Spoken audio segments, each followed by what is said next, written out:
Just because you're black doesn't mean you have to vote Democrat. This year, in order to see benefits for our communities, we need to vote outside the box. Find out more by visiting us at tuconservative.com.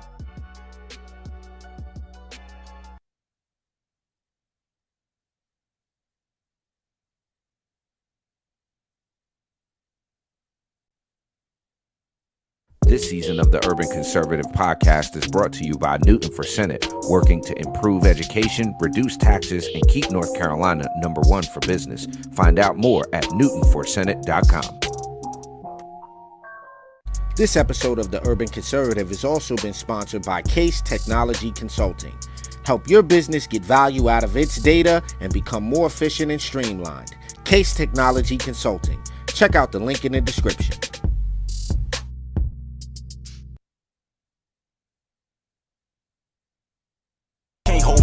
Trying to keep from staying low. Low key is over, you can't reach what you don't know. I'm moving different, running circles round them folk. They say your failures teach you everything and more.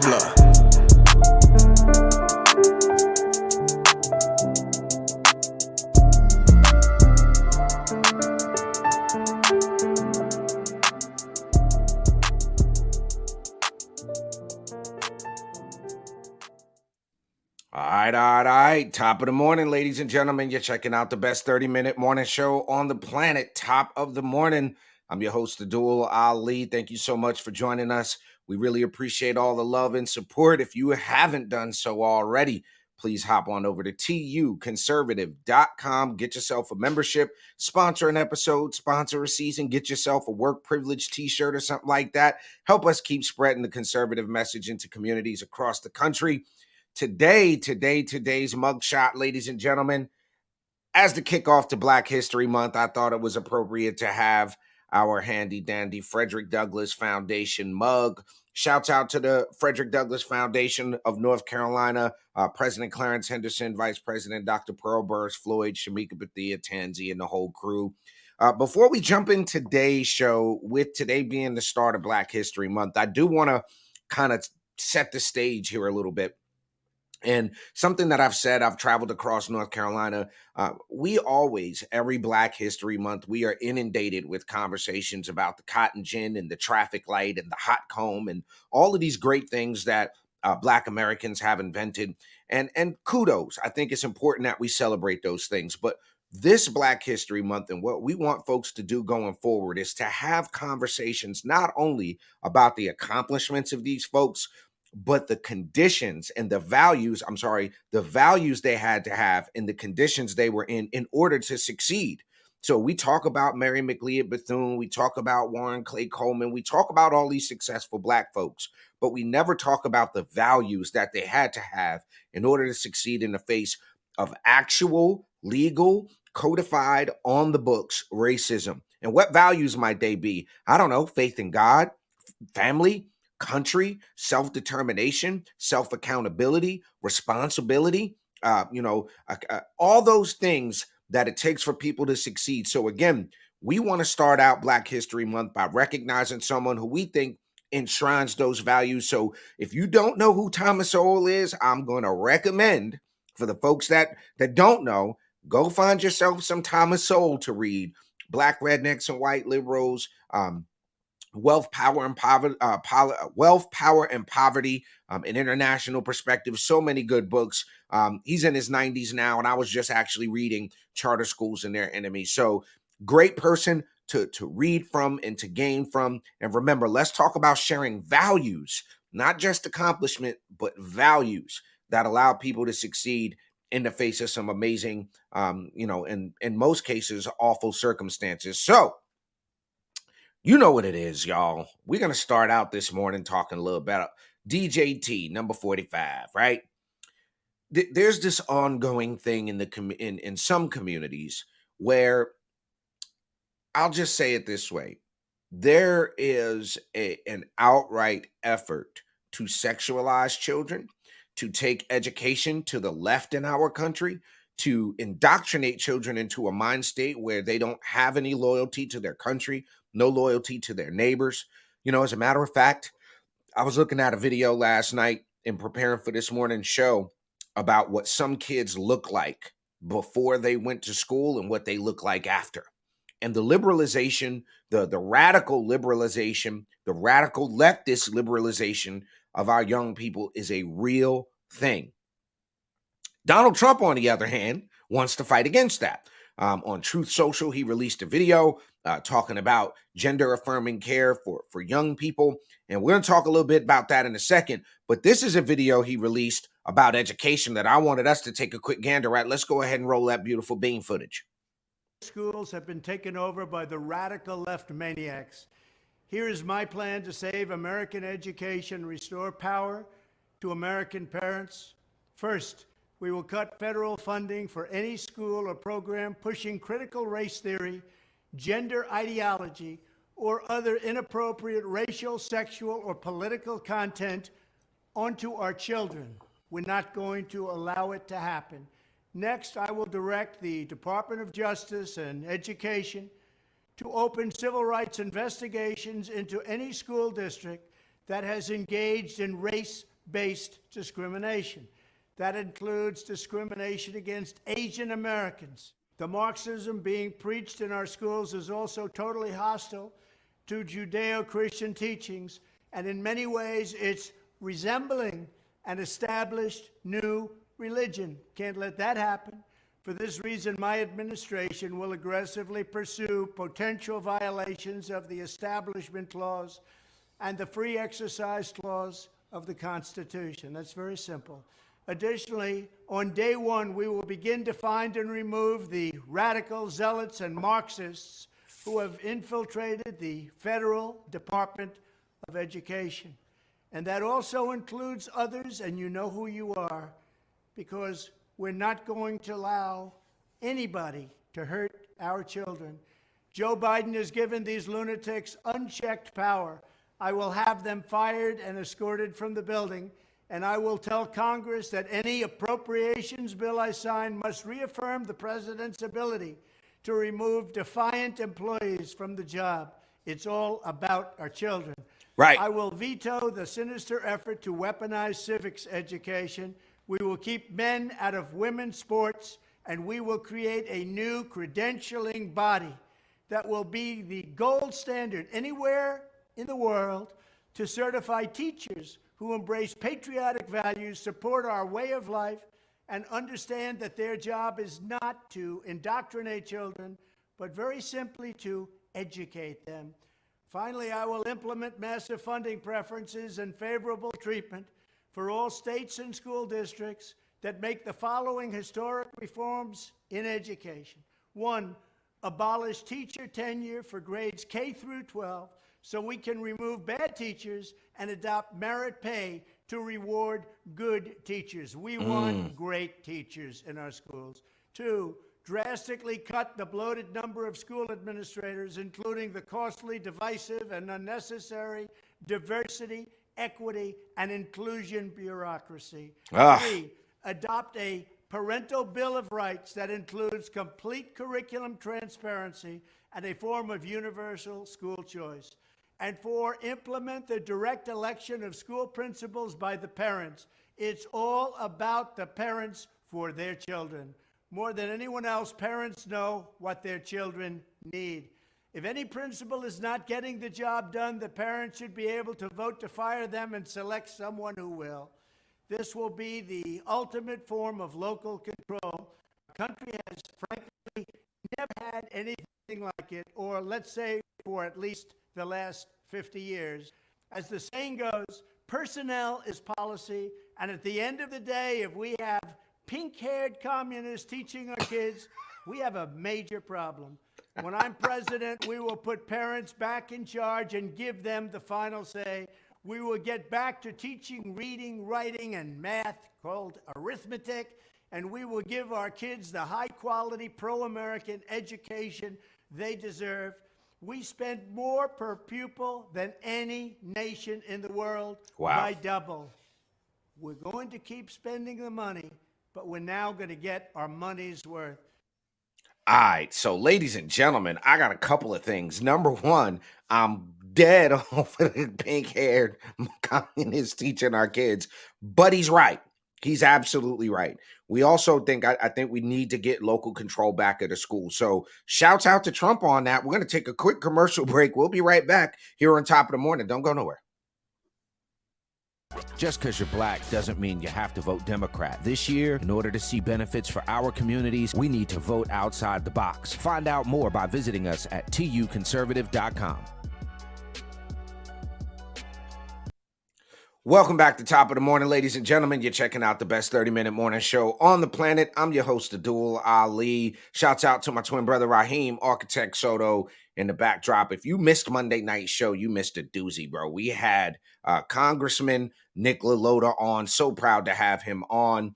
My brother is telling me we've got a meme of the day coming up, which is a new thing we're going to be doing here on the morning show. I have no idea what this meme is.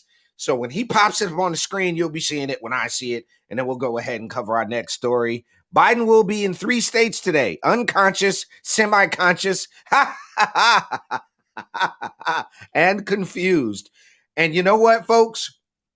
That is absolutely right. I think that is the meme of the day, folks. Yes, Biden will be in 3 states: unconscious, semi-conscious, and confused. And I'd add a 4th state to that. Non-reality.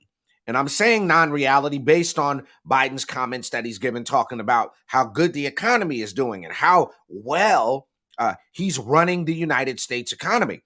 We've got a story here, video here, where Biden is actually talking about how good the economy is doing.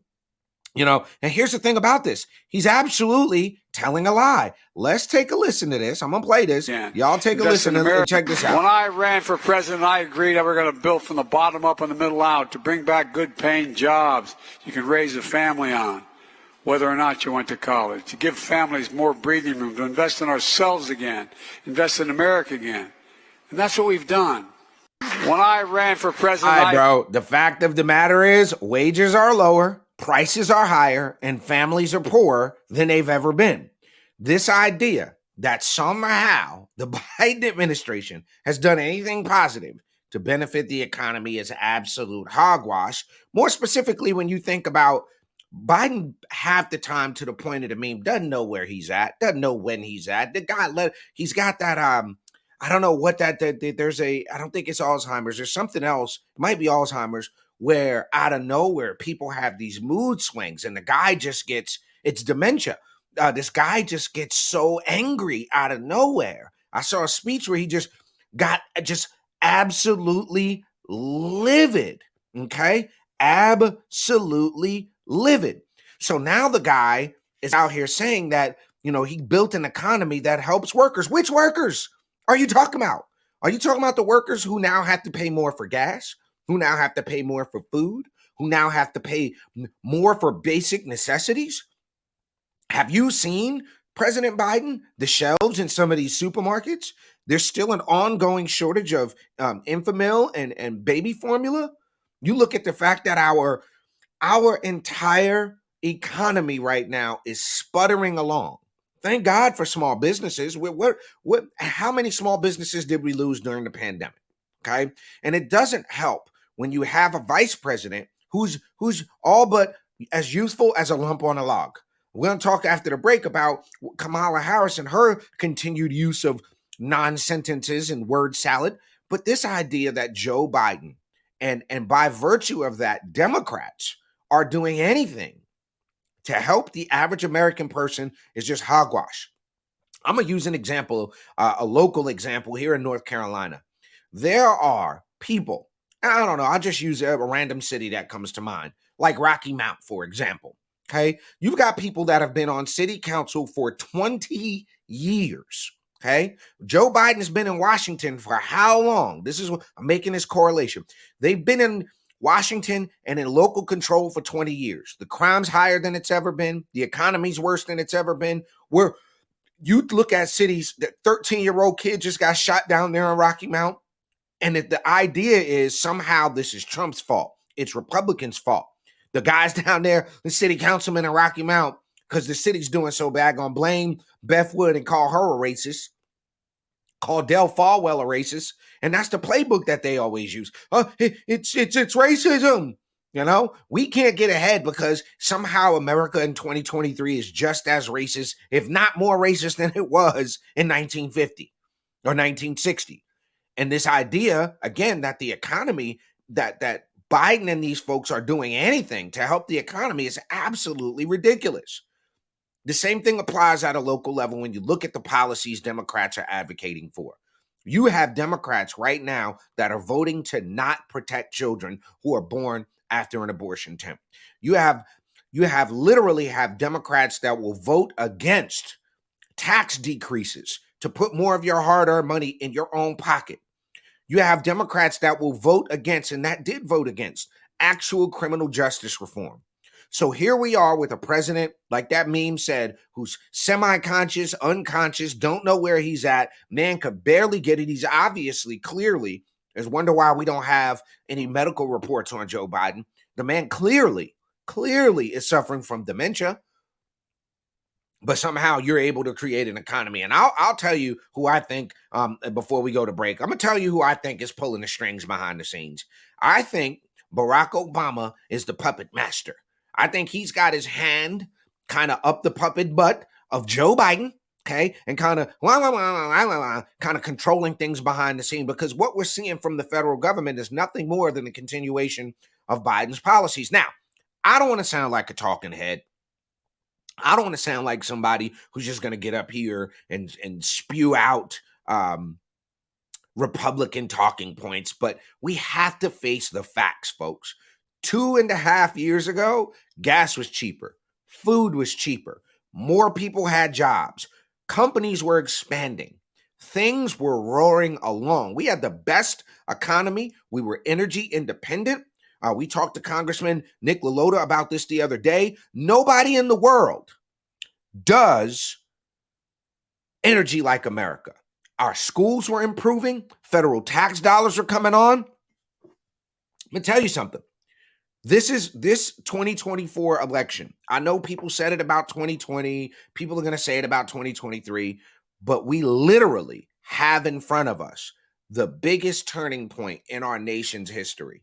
These folks have tried to drag this country down, sell us off to China, begging our enemies for oil when we have all the oil we need right under our feet, all the energy we could use right under our feet. We got a president who won't go to his, we've got a president who won't go take a physical, and I wonder why. And that's these are the transparency issue that we're facing in this country, with the government not wanting to be as transparent as they should. We have this. Look, I got friends that are in the LGBTQ community, but this idea that a child should be able to go into a doctor's office and be given hormone-changing drugs, life-changing drugs, mutilating their genitals. We're talking about people that support late-stage abortion. Kamala Harris, who we're going to talk about after the break, leaving out life in the pursuit of life, liberty, and the pursuit of happiness. We're talking about people, and folks, again, I'm not trying to get up here and spew conservative or Republican talking points, but the fact of the matter is these are anti-American, anti-family, anti-God agendas. Again, I dare you, go look at some of these videos of kids before they go to liberal colleges and the kids after. We're talking about kids who are coming back looking like, I don't know if any of y'all have ever studied Karl Marx, but it's a definite problem when you have a bunch of young people. We're producing young people that want to emulate Karl Marx. And then this idea that the right, people on the right somehow have an anti-teacher agenda. We're against teachers. We're against educators. No, we're not.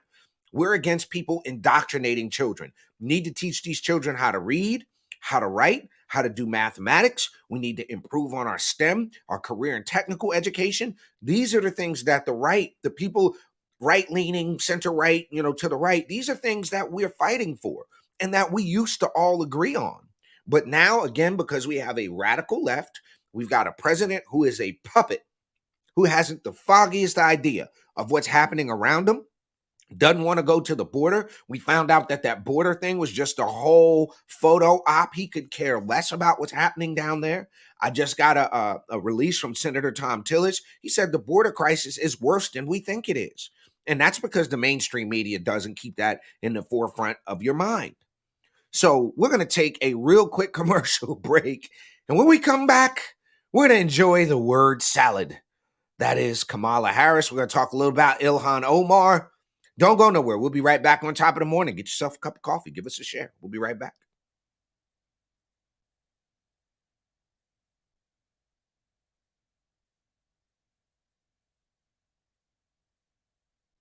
This season of the Urban Conservative Podcast is brought to you by Newton for Senate, working to improve education, reduce taxes, and keep North Carolina #1 for business. Find out more at newtonforsenate.com. This episode of the Urban Conservative has also been sponsored by Case Technology Consulting. Help your business get value out of its data and become more efficient and streamlined. Case Technology Consulting. Check out the link in the description.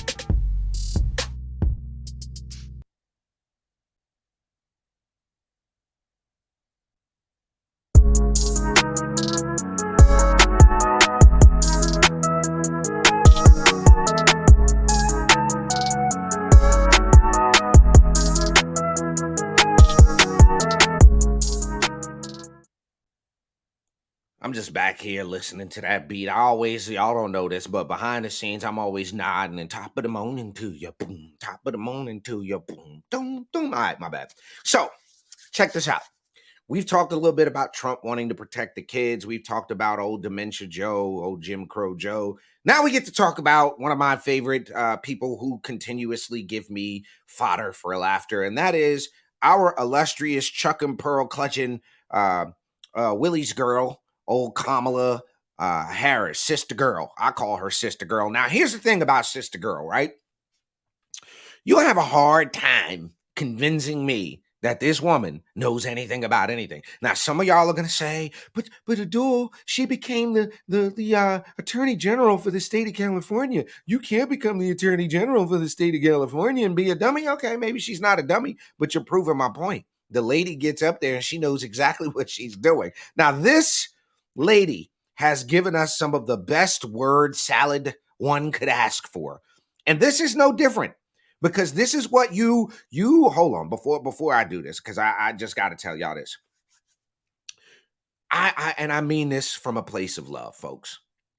If you voted for Kamala Harris, if your freckles are as close together as mine, and you voted for Kamala Harris, and you had your silly self out there, ooh, girl, yes, Chucks and Pearls, ooh, yes, you are the problem, okay? You had no idea what you were voting for. You just saw somebody's skin color that you thought looked like you or had something to do with you. But here's the problem that I have before I get into this video. Y'all will say Kamala Harris is black. Daddy's Jamaican, mama's Indian. Barack Obama's also black. Mama's white, daddy's from Africa. Then you'll also say Condoleezza Rice is black. Mama and daddy both black. So what do you got? Who's black here? If everybody whose skin color look like mine is black, what does that actually mean? And I'm talking to you, Chuck and Pearl wearing, just why? But anyhow, this is what you voted for. This is what you got. We are doing the work that is about collaborating around the small businesses that will need to do the work that will be the result of all the trillions of dollars we're putting What? in. We are doing the work that is about collaborating around the small businesses. We are doing the work that is about collaborating around the small businesses that will need to do the work that will be the result of all the trillions of dollars we're putting into the infrastructure of our country, including the almost $1 trillion that we're going to be putting into a whole new economy that is called a clean energy economy, right? We are doing the work that is about listen, first and foremost, you can see the BS coming through. She don't know what she's talking about. This lady we are about doing the work of working with the work for the work of the workers so that we can work towards the goal of achieving the work that is the sustained effort of collaboration between the small businesses that have to do the work of the work. So that's why we're working towards accomplishing the work. Yo, hold on, I gotta play it again. I gotta play it one more time because I can't. This is great. We are doing the work that is about collaborating around the small businesses that will need to do the work that will be the result of all the trillions of dollars we're putting into the infrastructure of our country. She's nodding like, yes, please clap. Please, come on, give me something. Oh my God, just look at her face. We are doing the work that is about collaborating around the small businesses that will need to do the work that will be the result of all the trillions of dollars we're putting into the infrastructure of our country, including the almost $1 trillion that we're going to be putting into a whole new economy that is called a clean energy economy. All right, so listen, while you got her, right, while y'all have her up there, I'm going to call it cooning and buffooning. While y'all up there cooning and buffooning, this lady's up there acting stupid, word salading people. You have states right now that are about to start giving illegal immigrants driver's licenses, which is another step closer to giving them rights to vote. Illegal people in the country, illegal Minnesota Democrats to move to give driver's licenses to 77,000 illegal aliens. Democrats in Minnesota are moving forward with that plan to give 77,000 illegal aliens voting right, driver's licenses. Then you have up in New York migrants demanding to stay in luxury hotels, right? I can't make this up. I literally cannot make this up. While she's up there cooning and buffooning, right? You literally have migrants that do not want to leave a New York City hotel, and they demand to stay for free at a luxury apartment building that's vacant down the street. They're staying in this hotel on the New York taxpayers' dime. Okay, Mayor Eric, instead of shelters, the border crossers are demanding to be set up. First of all, y'all done crossed our border illegally. How in the hell is you demanding anything? But last week, this is coming through Breitbart, city officials went to go move single male adult border crossers out of the Watson Hotel in the Hell's Kitchen neighborhood of Manhattan, where they initially placed them as part of the migrants in the hotel plan. Many of the border crossers refused to leave and set up giant encampments on the city sidewalks that were broken down by the New York City Police Department. But still, border crossers are refusing to leave. They claim that there are poor conditions at the city's mega shelter in the Brooklyn Cruise Terminal. Instead, activists with NYC Ice Watch shouted that border crossers should be placed in vacant luxury apartments along the city's Billionaires Row, paid for by New Yorkers. Okay? This is absolutely psychotic. And this, while you have Americans right now, American citizens, tax-paying American citizens who can't afford food, who can't afford clothes, who can't afford shelter, while we have hundreds and hundreds and hundreds of children in each school district that are not getting breakfast, that are going home and not getting dinner. Meanwhile, you have small businesses that are closing their doors because the policies that the left is advocating for has all but destroyed some folks' ability to run their small business. They've made it to where folks in this country are feeling like illegals are getting a better deal than the American citizens who came here, did it the right way, or were born here, who pay taxes here, who believe in this country, and who want to see it succeed. It's absolutely disgusting that you have Kamala lock a brother up Harris, up there spewing this super stupid word salad. We're about the work of collaborating, of doing the work that needs to be done while we're doing the work of working with the people who collaborate on it. It is the dumbest thing we've ever heard. So a couple of quick shouts out. Shout out to Ray Velasquez on the check-in. Thanks for watching with us. We got Laura Lindsay. Shouts out to Cabarrus County is in the building. Big up to her. Ashley Stowers. Big up to Ashley and Rick. We appreciate y'all. Shouts out to the fam. But again, folks, we have an opportunity in front of us coming up in 2024. We're going to need to make a difference. We're going to continue in the fight here at the Urban Conservative. Make sure you join us Monday, February 13th, 8 p.m. Professor Nicholas Giordano from the PAS Report is going to be on with us. Ooh, buddy. He is a political science professor. If you have never seen him on the show, first of all, you need to go back and watch some of the content. But we're going to be talking about a whole lot of stuff with Professor Giordano. He's a political science professor. Wonderful guy, straight up stand-up dude. And we're looking forward to that interview as seen on Fox News. Yes, you've seen him on Fox News. So shouts out to Professor Giordano. We're looking forward to that Monday, February 13th at 8 p.m. And I will see you bright and early tomorrow morning at 8 a.m. for another episode of Top of the Morning. We hope you have a wonderful, fantastic, amazing, and productive day. We'll see you guys tomorrow morning. Make sure you give us a like, share, subscribe, follow, all that good stuff. Peace.